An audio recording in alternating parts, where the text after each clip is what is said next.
infrastructure, thank you, that launched in February of 2022. We are on a mission to shift the early childhood education and care, also known as ECEC landscape, across Illinois by centering the experiences of families. Our goal is to amplify input from communities in the development of funding, policies, and priorities. We support the mobilization of communities to build and sustain equitable access to inclusive, high-quality early childhood services for all children and families in the state of Illinois. So how do we do this? This diagram here shows how we interact with the community and saturate the community through our councils. We have two councils. One of them is called the Action Council, which is made up of stakeholders and providers in the community. And we also have a Family Council, which is made up of families that have children under the age of 8 years old. More information on our councils can be found on our website, as well as a full list of who currently sits on our council. So how did we get here today? Using a collective impact model between September of 2022 and June of 2023, we led our action and family councils through data discussions to identify gaps and barriers for children and families in our region. The culmination of this work resulted in an early childhood regional needs assessment, which is a 42-page document that includes strengths, family and community identified needs, and recommendations for how to make our local early childhood education and care services more accessible and equitable. Before I kind of dive into what's next, I did want to elaborate on some of the feedback that we received from the community. Was a lot of questions about the Child Care Assistance Program. In addition to families and community members not even knowing that this exists to support families with paying for childcare, we did get feedback about how they face difficulties with the application process, understanding the rules and regulations as a provider, and as well as a community member, just where to direct families that come looking for support and help. So that's kind of what led us to partner with Illinois Action for Children and provide this information session today. So what's next for Birth to 5?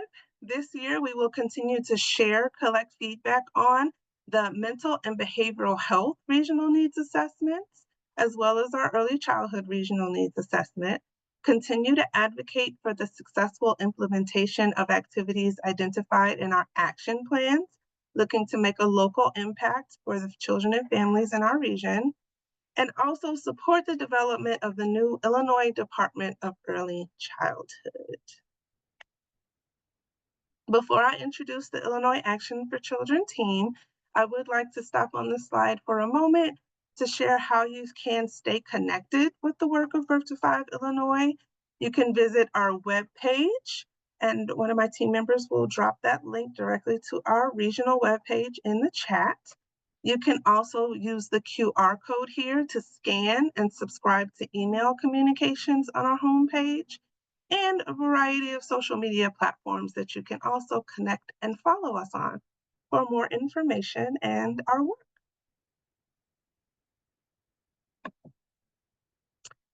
So again, we are excited to have you here, and we hope that you find the information session helpful as we explore information and supports available to you. Our facilitators that are joining us today are passionate about ensuring that providers, families, and community members have access to the support they need. So we are fortunate to have them here today. I would like to introduce Daima Muhammad, the Customer Service Outreach Manager, and Tasha Smith, Support Coordinator. And without further ado, I guess Daima, please take it away. Okay, so yes, I'm Daima Muhammad.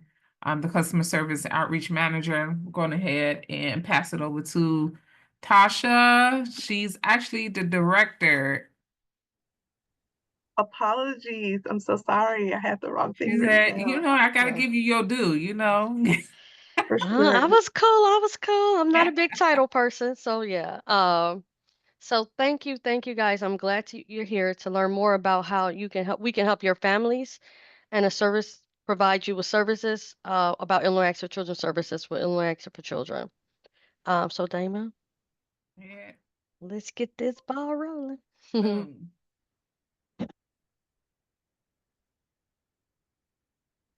Oh, I'm sorry. I don't have it up for you all. No biggie. So we're going to get started, and we're going to just do a quick little overview of who Illinois Action for Children is. So every child deserves a chance to thrive in school and life. We started in 1969. We was founded by Sylvia Cotton and a small group of small politically active citizens who came together to fight for better, more affordable childcare options for working families. The goal then, as it is now, was to work with families and communities to better understand the challenges that children face and to help create practical solutions. Illinois Act for Children ensures that every child in Illinois receives early care, education, and resources that promote a lifetime of health, safety, and happiness.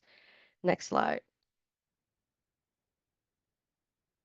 Our reach is broad. By listening to the voices in our communities and taking action, we improve access and create lasting change in childcare and early systems. Through 26 programs approach, we interweave research, advocacy, and policy and interactive programming so all children and families have access to high quality, affordable childcare and early learning opportunities. Our reach is broad. We service over 97,000 children in our childcare assistance program and our Illinois Action for Children Resource and Referral Program.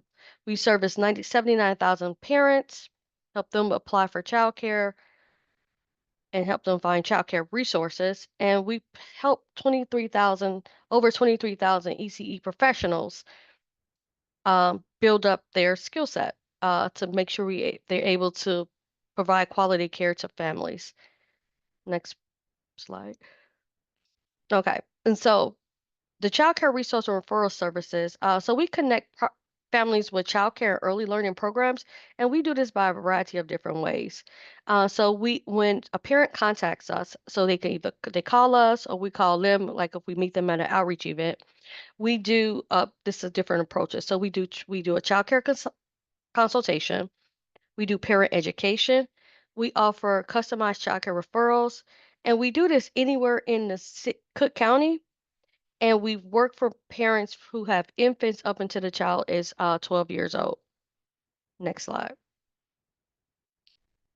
So our child care consultation consists of determining what the family's needs are. So these are referrals and not recommendations. So we don't recommend any of these programs to the families. And so what we do is we find out what their needs are, not what the caseworkers' needs are, what the service providers' needs are. We find out what their needs are and help them from there. We gather the age of the child, with the location that they might need care, so if they need care near their mom's house, the school, their work, we gather all that information, the hours they need care. And if the child has special needs, we want to know that so we can make sure that we're helping them find the correct provider to help that child progress. Next slide. And so once we gather all of that information from the parent, what we do is we talk to them about their childcare options, like if they're looking for before and after school care, childcare center programs, family childcare home providers, in-home care. So we talked about them about their different options and what may or may not work for them based on the information they share with us. We provide them with quality childcare indicators. So these are some things that we know that works well and provides quality childcare to families. So we want to make sure that you feel welcome coming to the program. It's a nice, clean environment. Like is if they're looking, we tell them about licensing standards in Illinois. So make sure there's working carbon monoxide detectors. The outlets are covered. Somebody's on staff trained in CPR first aid, and so we give them a lot of information during this consultation period. And then we also find out if they qualify for child care assistance. And so we give them information about that. And if they don't qualify for child care assistance, sometimes they can talk to the different providers and we help them with thinking about different financial aid options because some providers do multi-child discounts, sliding scale fees. And so we encourage the families to talk to the providers at that point. Next slide. So the different types of childcare programs we have in our database, or just in general, childcare centers, family childcare home providers, preschool programs, before and after school care, because a lot of times parents may be trying to decide which school they're going to put their child in and haven't thought about before and after school. And so we help them process that. Summer care, the kids are out of school typically in June. So we help them find a summer care program and we let them know that they can keep their regular care program if they want for when school started back, but we can help them find summer. We have a lot of families that work on non-traditional hours, weekends, evenings, and overnights, and we help them find those programs because we have that in our database. And then in-home care, because we have a list of nanny agencies that if parents interested, they can see if they can find an in-home care. And all of this is free of charge. They don't have to, there's no income base for them to receive a child care referral. They will just automatically get a child care referral if they give us a call. Next slide. Okay, so we provide resources and referrals. So once we gather all of that information, we give the consultation, we talk to the parent about their needs. We're going to customize the list and put all the information in our database, and it's going to generate a customized list just for the parent. So there's not a one size fit all for everybody. So that's why we encourage families to talk to one of our parent consultants so they can make sure they get what's best for their needs and not someone else's. We provide them with checklists, so we give them so much information. We want them to go to the child care program and say, hey, what about this? Let me see your bathrooms. Let me see, you got hand sanitizer. You got this. Let me see, count the children. And we do have parents actually say, I counted the children. It was too many kids, so I ain't put my child in this program. So we found out our consultations do work, which is pretty cool. We give them a child care assistance application if they qualify for child care assistance based on the information, and then we give them some literacy information. So we give them a brochure that's called First Steps, and if we have, so they can just have some more information. We also give them information about the importance of reading to children, so they can just make sure they're always reading to the children and why it's important to continue to read to children. Next slide. And the information come mailed, and we email it out to them as well. And so our next approach is we do follow-ups. We don't just give you the list and be done. We're done with you. We won't hear from you again. We follow up. So 2 weeks after we send the referrals, we follow up with you. We will follow up with a parent just to make sure that they got the referrals and if they need any additional supports while they're looking for childcare. So sometimes they ask us questions. Sometimes like, you know what, I called everybody on this list, and I don't really like any of them. Let's search something else. Or I decided to put my child in a program closer to work instead of closer to my house. And we help them with that. And if we provide them additional referrals if they need, and then we also conduct a follow-up just to evaluate our services to make sure that we're meeting their needs by assisting them the best way we can. Like, was the referrals helpful? Was the person who gave the referrals, were they polite and professional? Because we want to know this stuff because this could be used as a training mechanism as well. Next slide.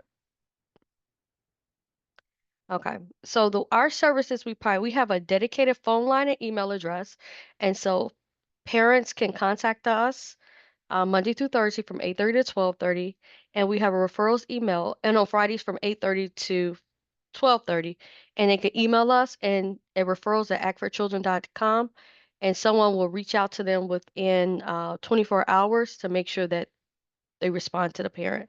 We provide enhanced referral service to our priority population. So our priority population is children with special needs, TANF clients, teen parents, and families experience homelessness. And what a enhanced referral is a enhanced referrals is we contact the child care provider to see if they have openings, and we answer any questions that the parent might say they might need help and support on. Like for instance, a child with special needs. If the child has a feeding tube, we would contact the provider and was like, hey, do you have experience working with a child that has a feeding tube? Are you comfortable? And a lot of providers say yay and nay. And we'll still send the list, but we'll just notate on there if if the provider is able to assist the parent. And so yeah, we just do enhanced consultation for those populations. We conduct outreach events and presentations to the community. And so if you have a group of parents, service providers, and you want our staff to come out and present our services and even help the families, we can even do on-site childcare referrals.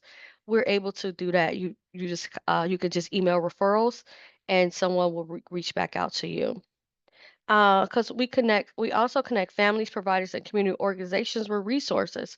So we will contact them for childcare assistance if provider needs information about something, a provider related questions like training and things. We will connect them with someone in our training department, and just connect them in general, because we do have what we have is quarterly meetings, quarterly community collaboration meetings, and during those meetings, different service providers get together and talk about their service, and they build connections, and we share our information and connect, because we're all typically working with the same service population of families, and we want to make sure we are able to help families. And so we build that connections.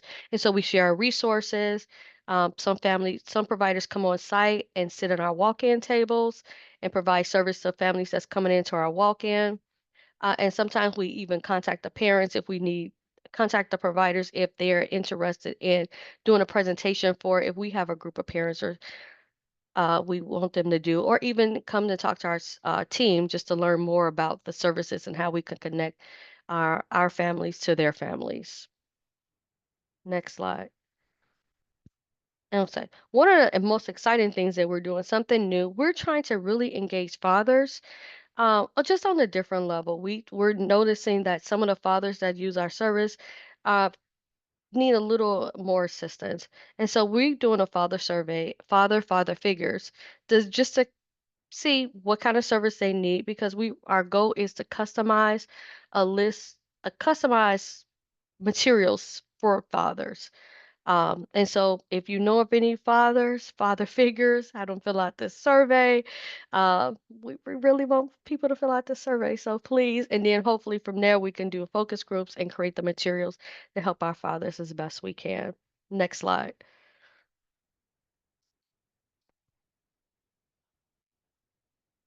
So, to reach the child care resource referral, uh, a variety of different ways. The parents can call our main number, and that's Monday through Friday from 8:30 to 4:30, and Monday to Thursday from 8:30 to 4:30, and Friday, I'm sorry, from 8:30 to 12:30. They could email us at referrals@actforchildren.org. For more information, they can scan the QR code, and that code can be reached to our website, and then we can help you find childcare referrals. And if you're interested in having somebody come on site to talk to your parents, providers, your team members as well, send an email to referrals, and someone will get back to you. Next slide.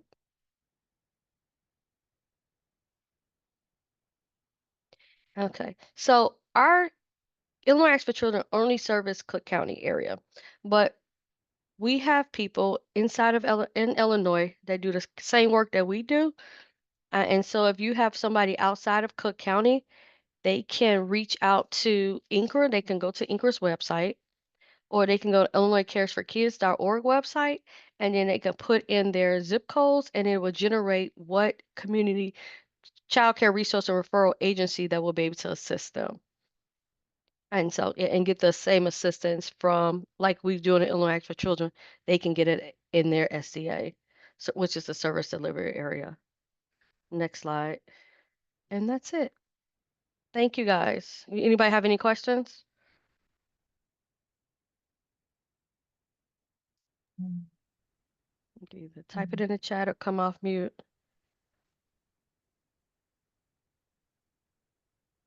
Okay. Thank you guys for having me.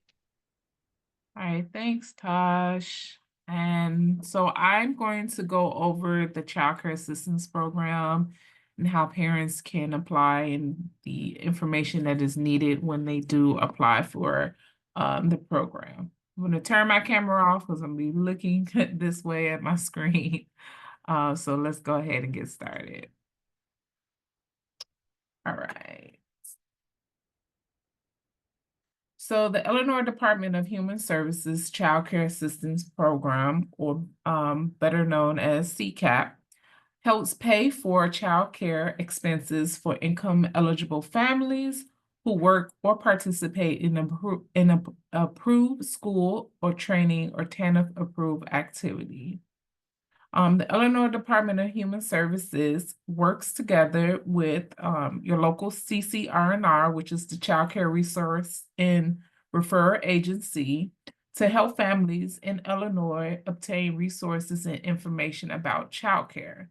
So as Tasha stated before, Illinois Action for Children is the local child care resource and referral agency for Cook County.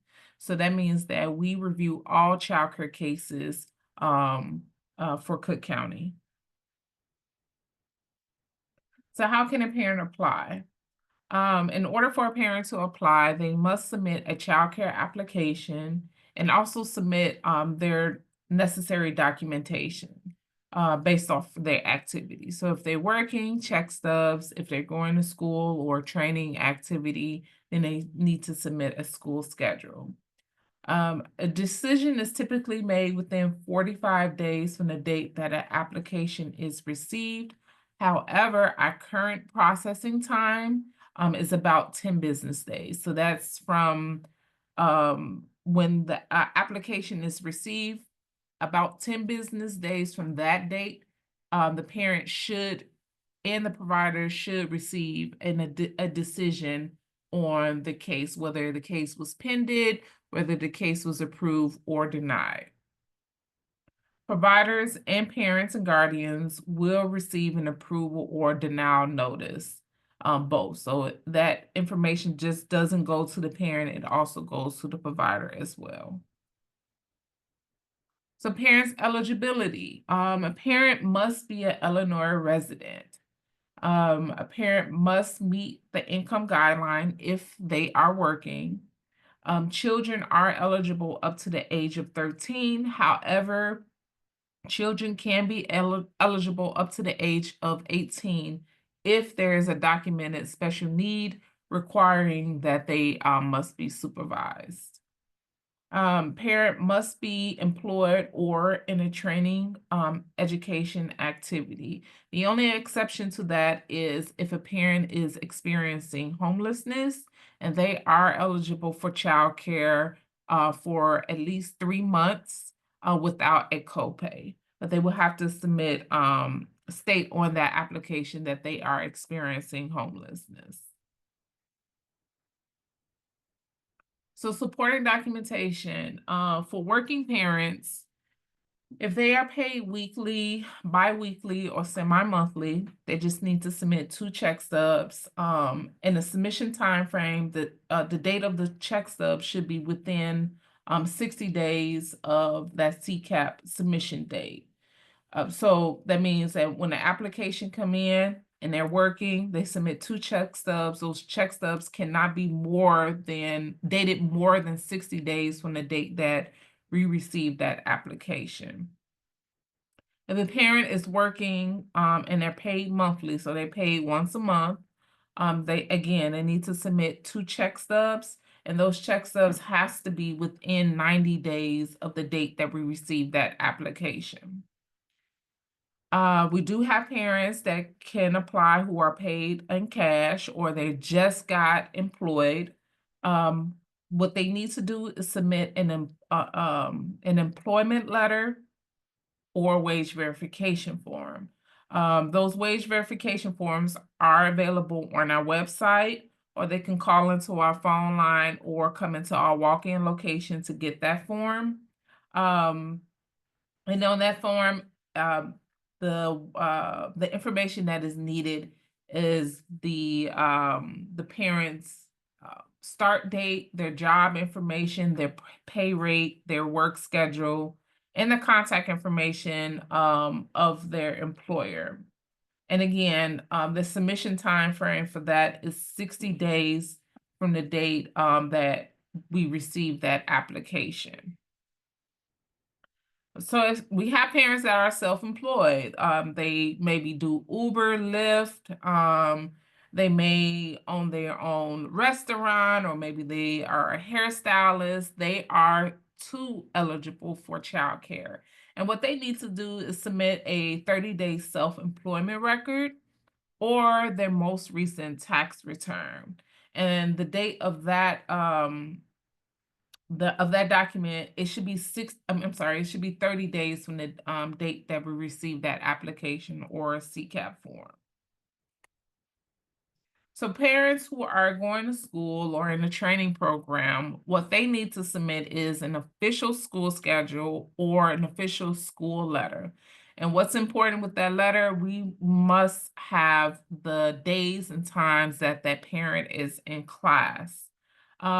Grades are requested when the parent is redetermining. So that means that a parent already had a 12-month approval, and now they're redetermining for the next 12 months.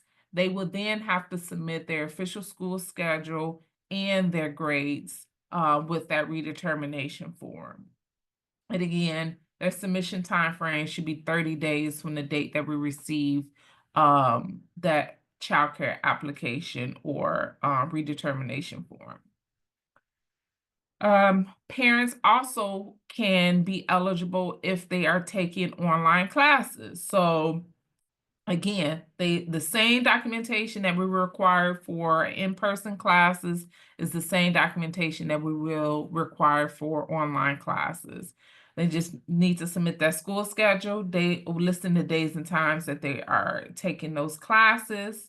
And just remember that 1 credit hour is equivalent to 1 classroom hour, and study time is a parent would get up to an hour of study time per week for each classroom credit hour. So if a parent is taking 6 hours of a class, then they are eligible for 6 hours of study time during the week. So it's important that if the parent do need study time, they are notifying us and letting us know through a letter stating that they are requesting study time for their classes as well. So the income guidelines effective July 2024 for new applicants. This is a brand new applicant. Their income is eligible up to 225% of the federal poverty level. If they are a redetermining applicant or a returning applicant, that goes from 225% to 275% of the federal poverty level. So the income level goes up, which means that more parents can stay on the program and also, go and get that promotion for their job and make more money and still be able to keep their child care. So the graduated phase out is it's been around for maybe about 8 years. At one point in time, if a parent was income over max, which meaning that they're over the income for their family size, they were just cut off the program. But now we do have the graduated phase out policy, where if the parent is within it's between the 275% of the federal poverty level and 85% of the state median income, they are not just cut off the program, they are eligible for a 3-month approval to help them transition out of the program. And if the parent would like to reapply, they have to meet that 225% of the federal poverty level if they would like to reapply. So parents are responsible for a copay, and the copay is based off of the family size and is based off of the gross income of the family. So parents and the provider know what the copay is because it is listed on their approval notice, and for the provider, it is listed on their billing certificate. It is the responsibility of the provider and the parent to decide if the fee should be collected on a monthly basis or a weekly basis. The Illinois Department of Human Services will deduct a full monthly copay amount from the payment, regardless of the number of weeks of care that was provided during that month. Illinois Department of Human Services recommends that a provider collect copays before service is provided. Providers may follow the same fee collection policy they have for private paying families. So I do like to just share the information that licensed exempt home providers will need. So that's your family, friend, and neighbor care. And that's the most used providers that participate in the Child Care Assistance Program. Because it's a lot easier to have a grandmother take care of the child because they may be living in the household, or a neighbor to take care, or a friend because they are family friend. They know the child, they know the family, and it's just a lot easier to have that type of provider. So these providers will need to submit a copy of their current driver's license, state ID, or their military ID. And just to note that the address that's listed on the driver's license or state ID must match the address that the provider places on that application. If it does not match, you're running the risk of that application being pending. The child care provider also need a Social Security card. A copy of their Social Security card needs to be submitted. They also need to complete a W-9 form, and that is used for the provider to get certified and get paid and receive payment from the state. License exempt providers also have to do background checks. And anyone in that household that is 13 years or older has to go through a background check as well. Also, licensed exempt home providers, they will have to do health and safety requirements. So I just listed the information there for sorry. Oh, yeah, okay. Oh, hold on.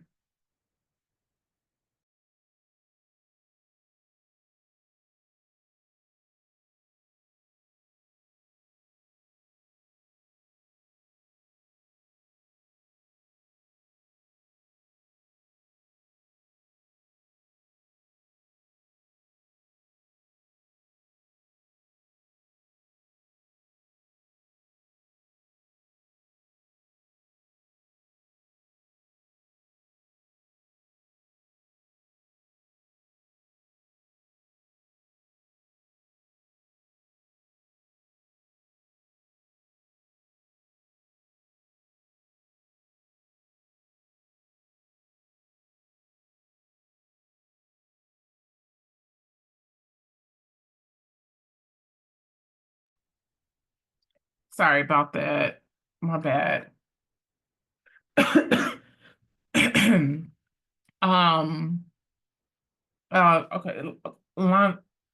It was not exhibited by providers overview. A provider cannot be a parent, a step parent, an adoptive parent, or a legal guardian of a child. A provider, a person living in a home who has a child in common with a applicant, siblings to a guide in care if they live in a small household, a member of a parent's typical assistance of TANF units, and a personal assistance for IDHS Department of Rehab Services. So a license exempt provider cannot be any of those things. They will be rejected, and they cannot be none of those going forward. Oh. All right. So provider's employment letter. Sometimes a provider will be shown that they are employed. So it is best for providers who is employed to always show this information upfront when they submit that application, because if a license exempt provider is on the application, we do go and check our site and see if that provider is working. If that provider is working, then our application will be pending. So if a provider has been employed, they have to submit an employment letter. The employment letter must list the company's information, work schedule, days, and times. So that is the important thing that a provider must submit, is the work schedule for the provider.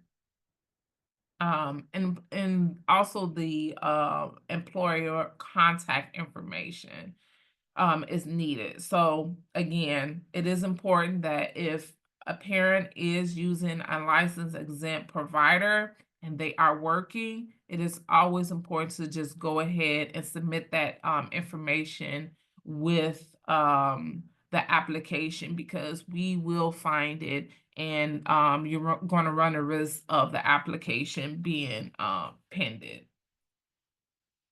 So this is the contact information for us. Our CCAP contact center is open and available Monday through Friday from 8:30 a.m. to 4 p.m. That's our phone number. That's our fax number. We do have a 30-minute phone appointment and in-person appointment are available. So if a parent or provider needs a Spanish-speaking person, we do have that available. We do have drop boxes that are available at all locations. So if they need to just drop off paperwork, they can go ahead and drop them off at those drop boxes. They are available 24/7. We do have online form requests available. So if a parent or provider cannot come to our walk-in, or they cannot call our phone number, they can go online and request that form via our online form request. We do have an online document submission portal. So this document submission portal is for parents to submit their documents.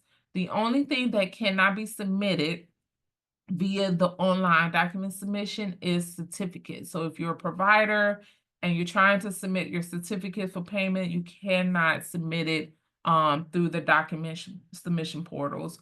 Those certificates still must be mailed or dropped off in a Dropbox or faxed into our office. And with the cool thing about the online document submission portal, you will, once you submit your paperwork, you will get and be emailed a receipt of all the information that you submitted to our office. We do have an email available, and that's for parents and providers that may have questions about their childcare case, or they may just have general questions or need information about the program or the agency. They can email that CCAP questions at actforchildren.org. And then we have, last but not least, we do have our CCAP Express, and that Express page has all the information that that parents and providers may need about the Child Care Assistance Program. They can go to our CCAP Express page to get that information. Oh, it went straight to their website. That's not what I wanted to show. And that is the end. Do anyone have any questions, specific questions for me and Tasha?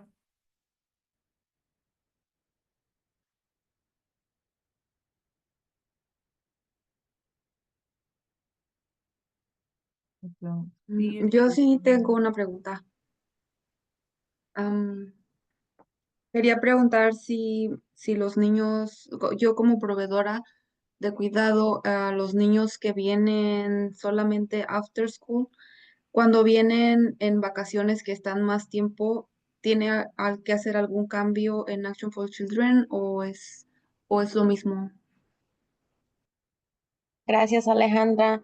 Daima, so Alejandra is a provider, and her question was related to students who are in that after-school care. And she's asking that if for when they're out of school, does she need to do anything additional to show the longer hours that they're with her?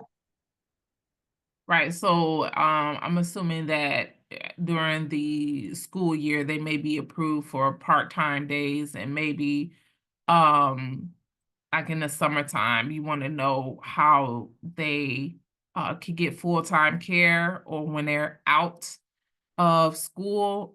So one or two things is when school-age children are approved for part-time days, we do try to go ahead and automatically approve them for full-time care for the summer.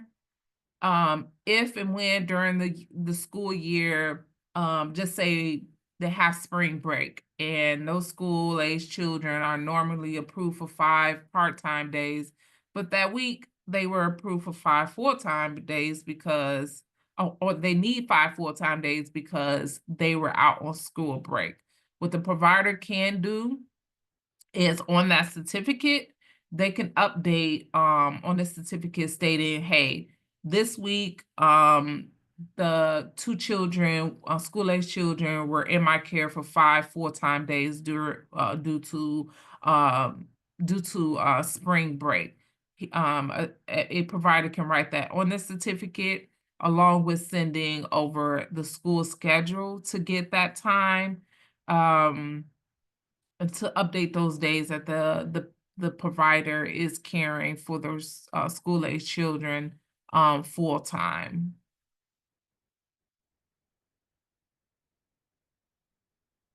Gracias.